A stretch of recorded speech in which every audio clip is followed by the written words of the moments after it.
അങ്ങനെ അവൻ അത്തിമരച്ചുവട്ടിലേക്ക് പുറപ്പെട്ടു. ആ, എന്റെ പ്രിയപ്പെട്ട ചങ്ങാതിയാണല്ലോ വരുന്നത്. അവൻ ഇന്ന് നിറയെ പഴങ്ങൾ കൊടുക്കണം. കൂട്ടുകാരാ, വേഗം വന്നാട്ടെ, വേഗം വേഗം. അല്ല, എന്തു പറ്റി തന്റെ മുഖത്തിനൊരു വാട്ടം? ഞാനിവിടെ തന്നെ നോക്കി ഇരിക്കാൻ തുടങ്ങിയിട്ട് നേരം കുറയായി. തന്നെ വീട്ടിലേക്ക് ക്ഷണിക്കാത്തതിന് ഭാര്യ എന്നോട് വലിയ വഴക്കിലാണ്. താൻ എന്തായാലും ഇന്ന് ഞങ്ങളുടെ വീട്ടിലേക്ക് വന്നേ പറ്റൂ. അതാണോ വലിയ കാര്യം? ഞാനും തന്റെ വീട് കാണാൻ ആഗ്രഹിച്ചിരിക്കുകയാണ്. പക്ഷേ ഞാൻ എങ്ങനെ വരും? എനിക്കാ ഞാനില്ലേ, താൻ എന്റെ പുറത്തു കയറി ഇരുന്നാൽ മാത്രം മതി. അവരങ്ങനെ മുതലയുടെ വീട്ടിലേക്ക് യാത്രയായി.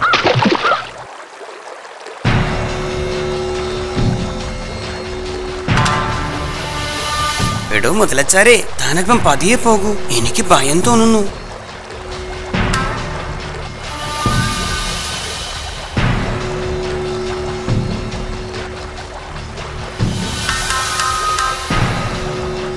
അപ്പോൾ മുതല് വിചാരിച്ചു, ഇനി ഇവനോട് സത്യം പറഞ്ഞേക്കാം. പുഴയുടെ നടുക്കെത്തി കഴിഞ്ഞു.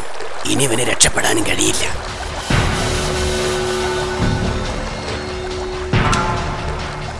എടോ കുരങ്ങച്ച, തന്നെ ഞാനിപ്പോ കൊണ്ടുപോകുന്നത് കൊല്ലാനാണ്.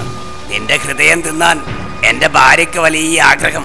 അതിനാണ് ഞാൻ വന്ന് നിന്നെ കൂട്ടിയത്. ഇത് കേട്ട് കുരങ്ങൻ ഞെട്ടിപ്പോയി.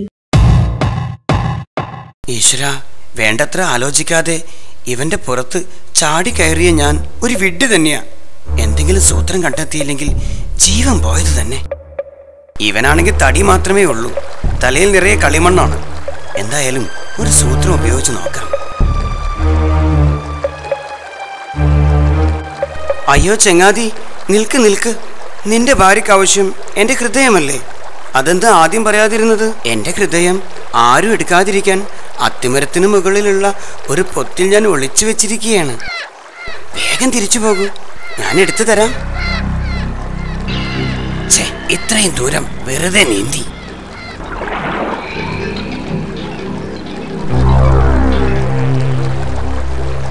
കരയെത്തി, വേഗം പോയി ഹൃദയം എടുത്തുകൊണ്ട് വാ. പാവം കുരങ്ങൻ അവൻ ഒറ്റച്ചാട്ടത്തിന് കരയിലെത്തി. എന്നിട്ട് അതിവേഗം അത്തിമരത്തിന് മുകളിൽ കയറി. രക്ഷപ്പെട്ടു. എടാ ചതിയം മുതലേ, വേഗം പോയിക്കോ ഇവിടുന്ന്. എടാ മരമണ്ട, ഹൃദയമില്ലാതെ ആർക്കെങ്കിലും ജീവിക്കാൻ കഴിയുമോ? എന്നെ കൊല്ലാൻ ശ്രമിച്ച നീയുമായി എനിക്കിനി യാതൊരു സൗഹൃദവും ഇല്ല. ഇനി ഈ പരിസരത്ത് പോലും നിന്നെ കണ്ടുപോരുത്, വഞ്ചകൻ. കഷ്ടം, ബുദ്ധിയില്ലാതെ ഞാനവനെ കൈവിട്ടു. പെൺവാക്ക് കേട്ടതുകൊണ്ട് ഒരു നല്ല സുഹൃത്തിനെയും കളഞ്ഞു. അങ്ങനെ മുതല നാണിച്ചു തിരിച്ചുപോയി. പിന്നീട് ഒരിക്കലും അവൻ അങ്ങോട്ട് വന്നതേയില്ല.